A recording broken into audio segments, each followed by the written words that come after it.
दोस्तों, जहां हम लोग आज का दौर देखते हैं वो बेहद ही आधुनिक और विकसित हो गई है। आज हमारे चारों तरफ महंगी महंगी और हाई स्पीड गाड़ियां, ऊंचे ऊंचे बिल्डिंगें, 5G नेटवर्क से लेकर एक एक एडवांस टेक्नोलॉजी हमारे सामने नज़र आते हैं। साथ ही आज के युवा से लेकर बच्चे तक सभी फैंसी कपड़े जीन्स पैंट में घूमते नज़र आते हैं। लेकिन आज से 40 से 50 साल पहले लोगों का जीवन बिल्कुल ही अलग था। उस वक्त लोगों का रहने के साथ साथ खान पान, वेशभूषा भी अलग हुआ करता था। तो दोस्तों, आज की इस वीडियो में हम आप लोग को वही दिखाएंगे कि सन 1970 से 1980 के दौर में भारत का ग्रामीण जीवन कैसा था। तो इसलिए आप लोग अंत तक पूरा वीडियो में बने रहना और महसूस करना कि उस वक्त लोगों का जीवन कैसा होता होगा। दोस्तों, उस वक्त भारत में ज़्यादा लोग प्रोफेशनल नहीं हुआ करते थे, अधिकतर किसानी ही किया करते। और जो किसान होते वो पूरा दिन खेती बाड़ी और पशुपालन ही किया करते थे और शाम को खेतों से आकर भजन कीर्तन के साथ साथ सत्संग किया करते थे। रातों में जल्दी जल्दी सो जाते और सुबह सूरज उगने से पहले ही उठ जाया करते थे। उस समय किसानों का नित्य का काम यही हुआ करता था। ये वो दौर था दोस्तों जहां भारत के गांवों में लाइट नहीं होती थी, तो लोग रातों में लालटेन दिए जलाकर ही रहा करते थे। लेकिन इस दौर में जातिवाद बहुत हुआ करता था। लोग अपनी जाति के हिसाब से काम किया करते थे। जैसे कुम्हार मिट्टी का बर्तन बनाता था, धोबी कपड़े धोता था, लोहार लोहे का सामान बनाता। साथ ही उस दौर की महिलाएं भी पुरुषों की तरह खूब मेहनती हुआ करती थी। कोई भी काम होता तो ये लोग मिलजुल कर लिया करती थी। घरों के काम के साथ साथ वह खेतों को भी काम कर लिया करती। दोस्तों, ये वो समय था जब भारत में ना के बराबर टेक्नोलॉजी हुआ करता था। इसीलिए लोग आपस में कनेक्ट नहीं रहते थे आज की तरह। जब कभी अपनों से बात करना होता तो पत्र लिखकर भिजवाया करते थे, जो पहुँचते पहुँचते शायद 1 या 2 मंथ भी लग जाया करते थे। कभी कभी तो ऐसा होता वो पत्र मिलता भी नहीं था। अब बात करते हैं उस दौर के पहनावे की। तो उस समय अधिकतर लोग धोती कुर्ता या धोती कमीज ही पहना करते थे, जो उस समय के फेमस पोशाक हुआ करती थी। और जो बच्चे होते वे नेकर या चड़ियाँ ही पहनकर रहा करते थे। उस वक्त आज की तरह नए नए कपड़े नहीं मिला करते थे। एक ही कपड़ों को बहुत दिनों तक चलाना पड़ता था।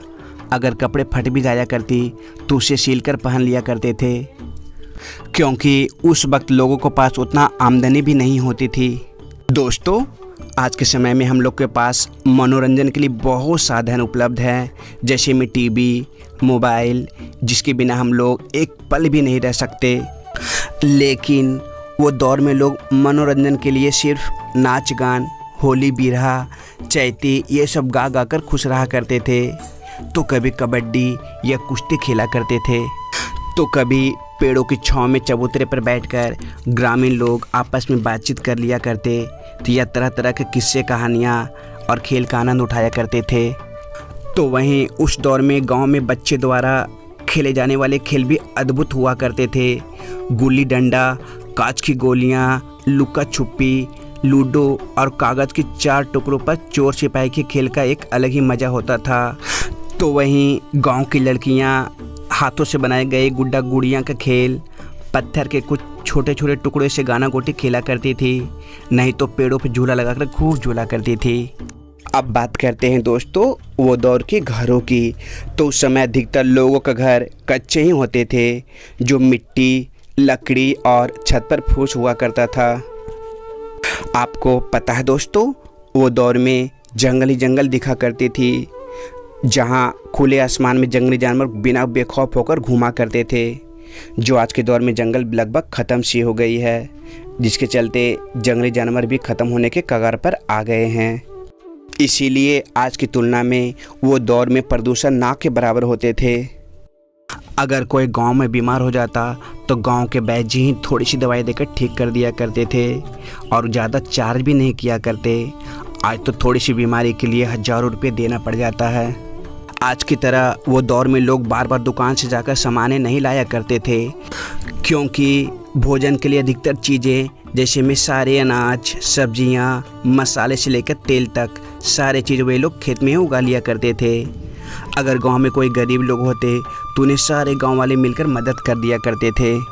उस दौर में जितने भी आसपास के पड़ोसी लोग रहा करते थे वे हमेशा अपने परिवार जैसा घुल मिल कर रहा करते। अगर गांव में कोई छोटी मोटी लड़ाई हो जाती थी तो गांव के पंच परमेश्वर मिलकर फैसला कर लिया करते थे।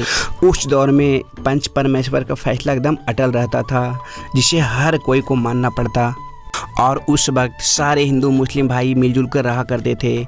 कोई भी पर्व या त्यौहार होती तो सभी आपस में मिलजुल कर मनाया करते थे। सन 1970 से 1980 के बीच उस समय बहुत सारे लोग आने जाने के लिए पैदल ही जाना पसंद किया करते थे, खास करके बुजुर्ग लोग। तो वहीं गांव के नौजवान लोग आने जाने के लिए हमेशा साइकिल का ही प्रयोग किया करते थे।